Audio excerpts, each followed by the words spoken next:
retirement puzzle together. Catch Planning for a Better and Safer Retirement Saturdays at 9 a.m. on Ocala's News Talk, The Source 96.3 FM and 1370 AM. All right, 25 minutes before 8 o'clock. Thank you for tuning in this Tuesday morning. One of the biggest news items in the entertainment world right now is actually based on a story from the news world. It is the story of, I'm sorry, I'm trying to remember his name.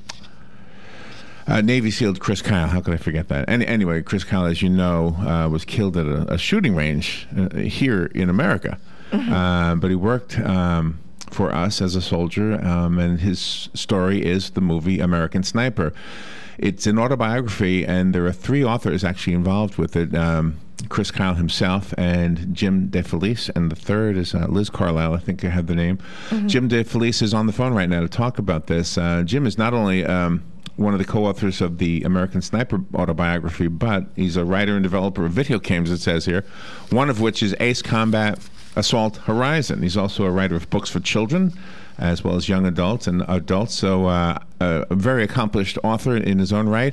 Talking this morning about American Sniper, the autobiography of the most lethal sniper in U.S. military history, Navy SEAL Chris Kyle. Good morning, Jim DeFelice. Thank you for being on the show with us today. Good morning, Larry. It's really a pleasure to be here. Where are you right now? I'm in the Hudson Valley of New York. A lovely place, but it's a little colder than where you are. Yeah, well, yeah. So did you know Chris? Did you work with him? No, actually, I didn't know Chris originally. The publisher had gotten a hold of Chris, our editor, Peter Hubbard, whom I had known for a few years, had heard about Chris and the fact that he had an amazing military record.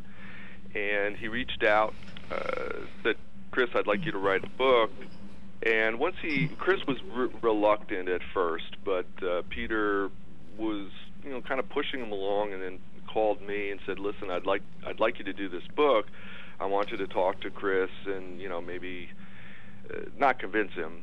He was fairly convinced at that point that Chris would do the book, but talk to him, see if you guys get together. And so we talked, and I have to say that within 5 minutes or so, I was ready to go with I wanted to do the book. Chris was very, very open, very honest, and wanted to talk about the people that he had served with in Iraq. And wow! Convinced me to do it. And how long ago was that? The story you just told. How long ago did that happen? We hooked up in 2010, and we actually started working before we had a contract. We started working together right away, and we worked through the next year, 2011, and the book came out in 2012. So it's been out now for 3 years.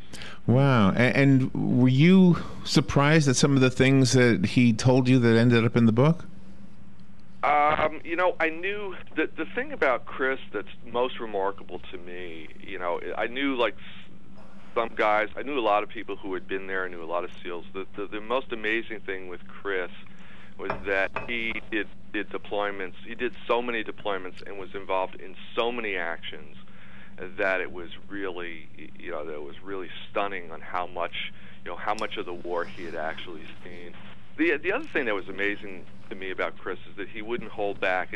It's one thing to talk about war, I think, and in battles, and that's difficult. But I've had experience with talking to a lot of people about that, and after you reach a rapport, you can do it. The much harder, I think, was to talk about his marriage or anybody's marriage. Oh, really? Isn't that interesting? Wow. And explain that a little bit, if you could. What was his profession, I guess, something that his wife had problems with? He met Taya Kyle, who later became his wife. Taya Studebaker was actually her maiden name. While he was in the SEALs, he had become a SEAL, but before he had deployed, and it was kind of just your regular, old-fashioned love story, love at first sight kind of thing. And that love kind of grew as they went on. She didn't have problems with what he did. She knew he was a SEAL. The difficulty, though, was that for any service person's family, is dealing with the absences, the long absences, and then the effects of having to go to war. And that is one thing I think that the movie really gets right. It talks, a lot of that story is focused on that. And for the book, we were able to. Taya agreed to talk in the first person about what she went through, and I think that was one of the reasons that the book was so successful. Was the writing of the book already done when he was killed? Yes, actually, the book had been out for a year when Chris was murdered. Were you able to work with Clint Eastwood and other producers of the movie to get your first-hand perspective, other than them just having the written material? No, they worked. They spent a lot of time actually with Taya. She opened up her house to both Clint and to Bradley. Hosted them for a few days. Kind of walk them through everything. I mean, the amount, when you see Bradley Cooper on screen, I have to say, now obviously I know the difference between Bradley and Chris, but there are times I was sitting there and saying, my God, that looks like Chris. He talks like Chris. He acts like Chris. Really? He really does. Bradley Cooper, he was nominated for an Oscar. He deserves it. I mean, he really did a phenomenal job. And when you meet him in person, when you see him in person, and especially if you've just seen the movie or about to see the movie, you really realize how much art actually went into that job. I've never killed anybody, and I hope I never do. But I'm just going to imagine that if I'm shooting off a cannon and it's randomly killing people that I don't see, it's a different experience than if I have my eye right to a scope and I actually see the person I'm going to kill and then see him fall. Can you talk about that a little bit? Did that come up in the interviews?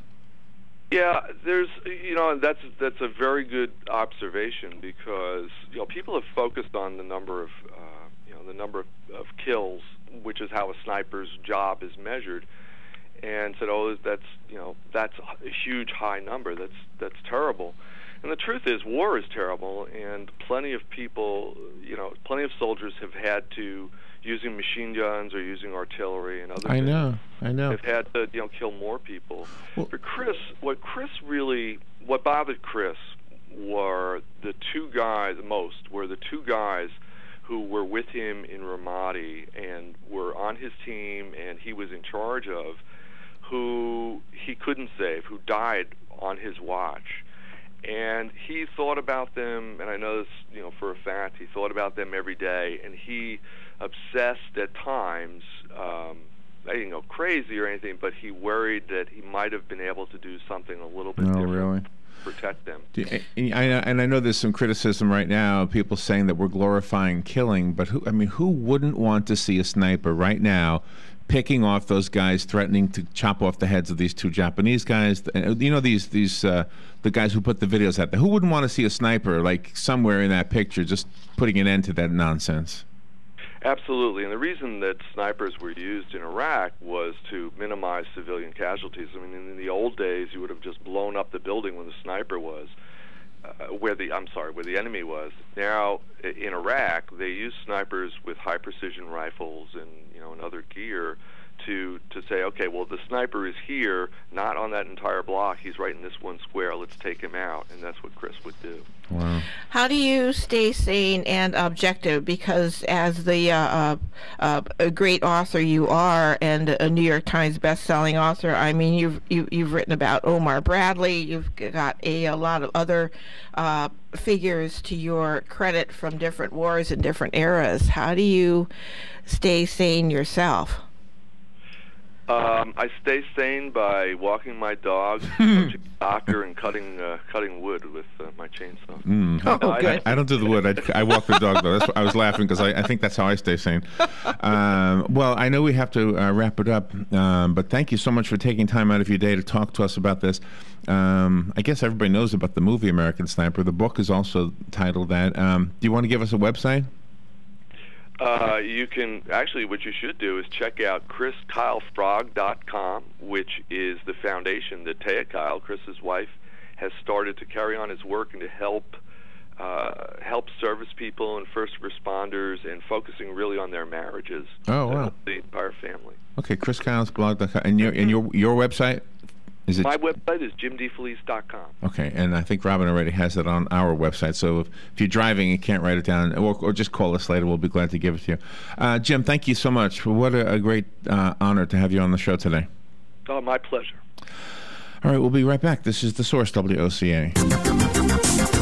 The weather is brought to you by myfwc.com. Safe boating is no accident for today. Intervals of clouds and sunshine. There can be a shower along the coast in the afternoon, the high 70 to 74.